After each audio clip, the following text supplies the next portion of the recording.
Greetings. My name is Joseph. I am starting a new project going over the weekly shows for Raw, SmackDown, and NXT. I have not done this week's Raw. I may not watch SmackDown until tomorrow afternoon. As far as NXT, I have not been keeping up with the show, but I have been able to catch it in the last few weeks. Today, I'll be going over the episode for February 10th. Today is the 12th. I've only watched it this afternoon. The matches will be based on, will be rated based on either it's entertaining, 1, 2, skills, or 3, the outcome. Basically, do they look strong in the end?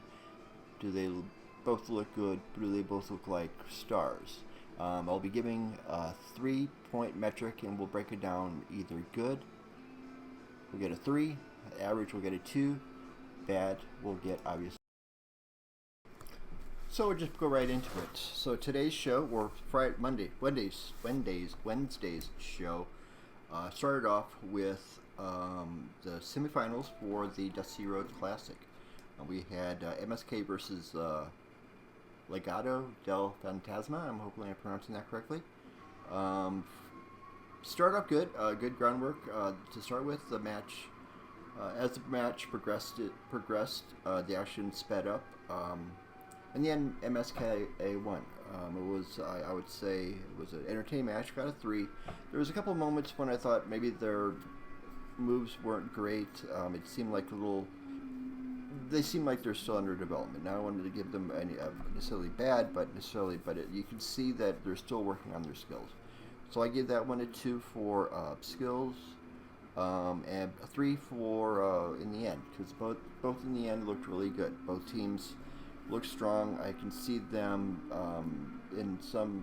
before they even leave NXT, some point winning the tag team championship, or even individually, possibly even winning individual championships. So I think they both looked excellent.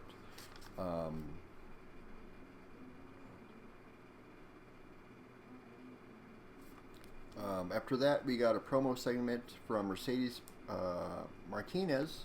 I'm still kind of getting familiar with her. I hadn't really seen her much, but she kind of told her 20-year story.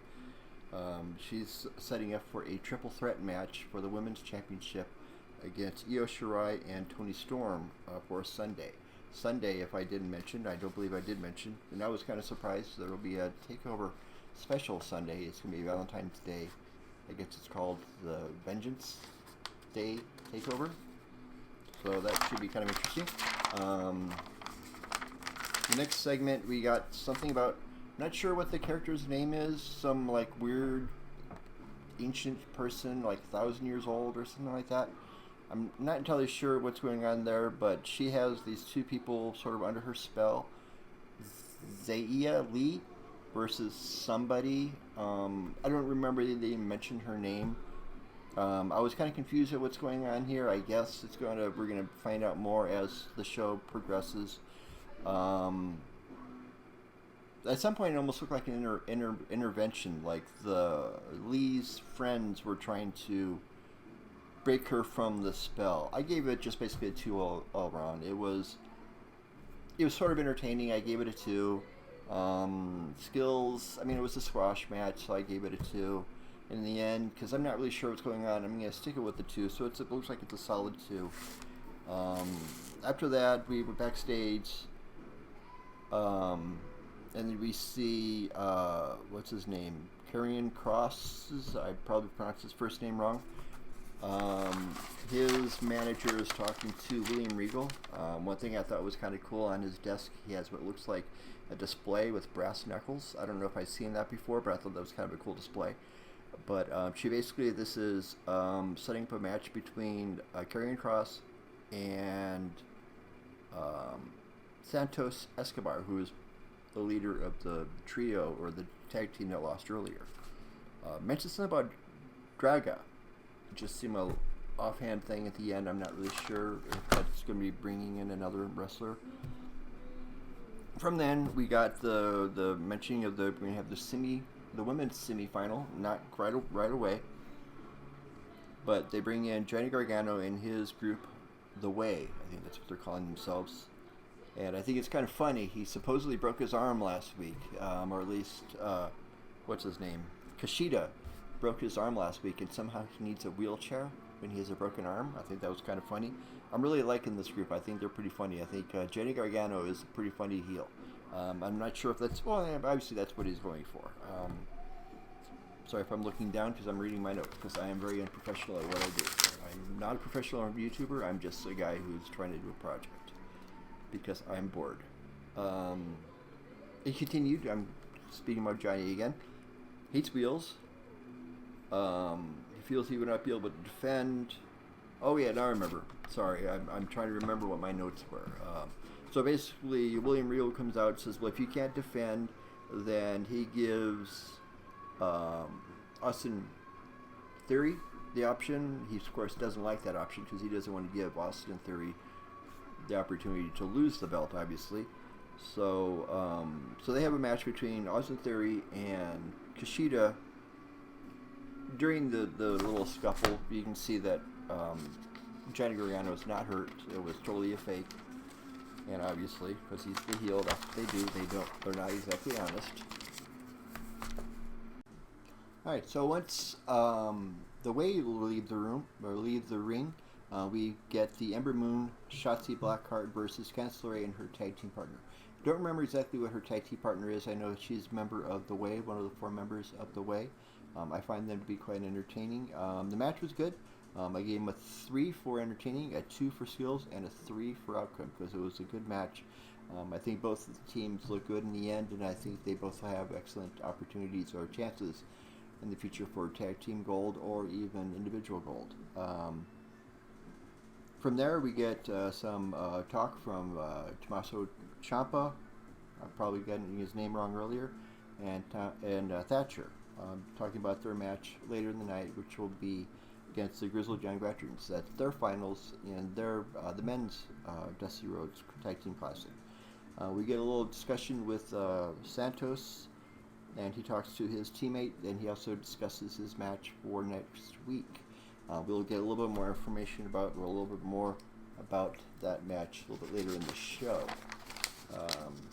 We get a little bit more from from Finn Balor and Pete Dunne. A little more promos about their matches coming up this weekend for the NXT Championship. Pete Dunne basically calls Finn Balor a poster boy or a geezer with a glass jaw. I thought that was a good one. So there a lot of respect between the two guys, and whichever wins, it should be an excellent match. And will Edge challenge them, or will they challenge either the SmackDown or Raw Tag Team Championships, either the Universal or the WWE Championship? I'm kind of looking forward to more from him in the future.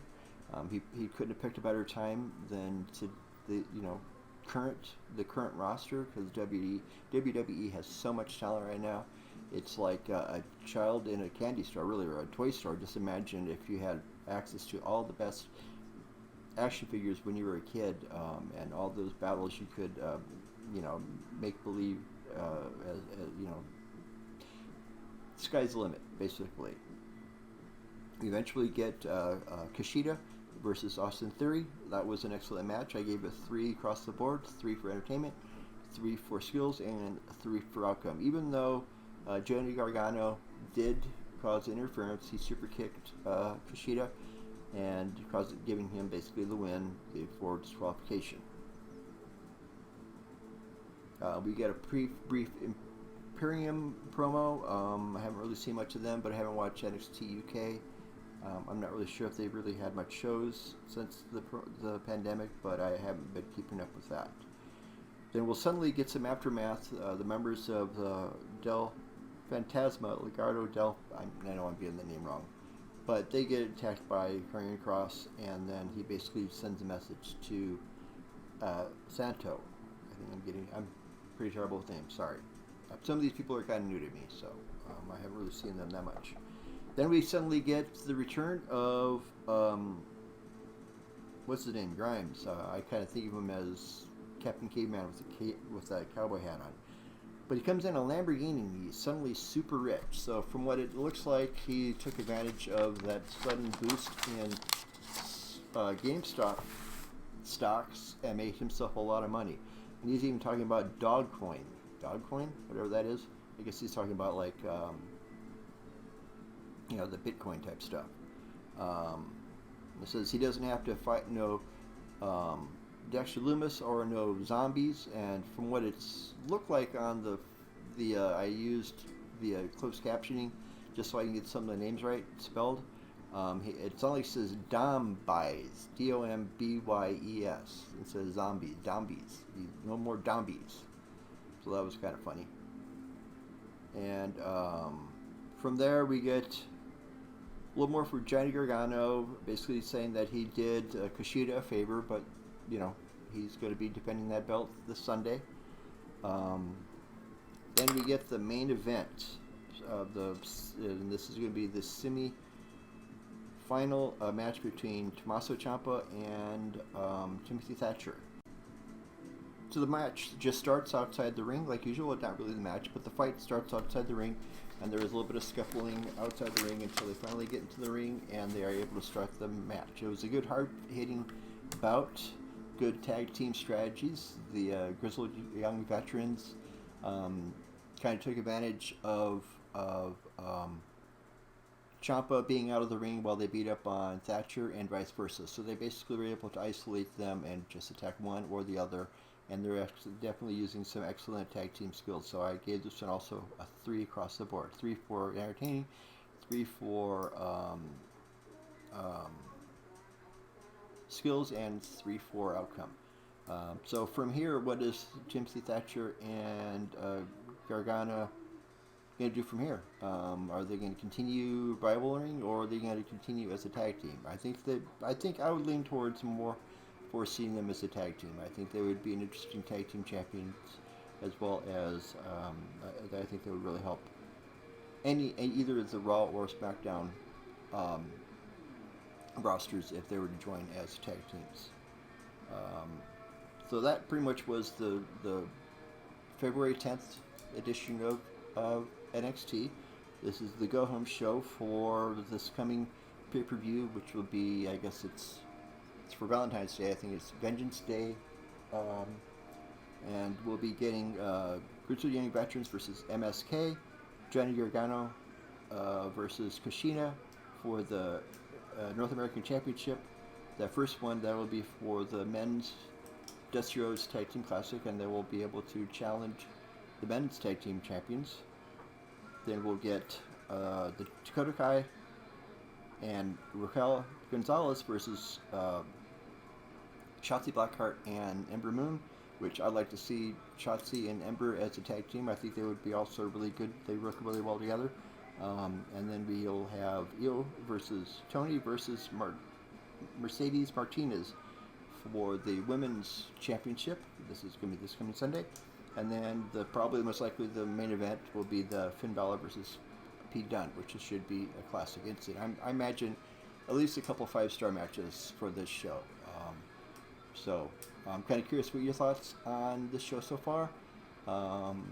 Should I continue doing this? I'm not sure. I might probably not do SmackDown, but I might wait till Sunday and maybe do maybe streaming, or possibly even, I don't know, whatever I feel like doing at the time. So we'll see what I do. So thank you if you're watching. Thank you for watching, and hopefully more later.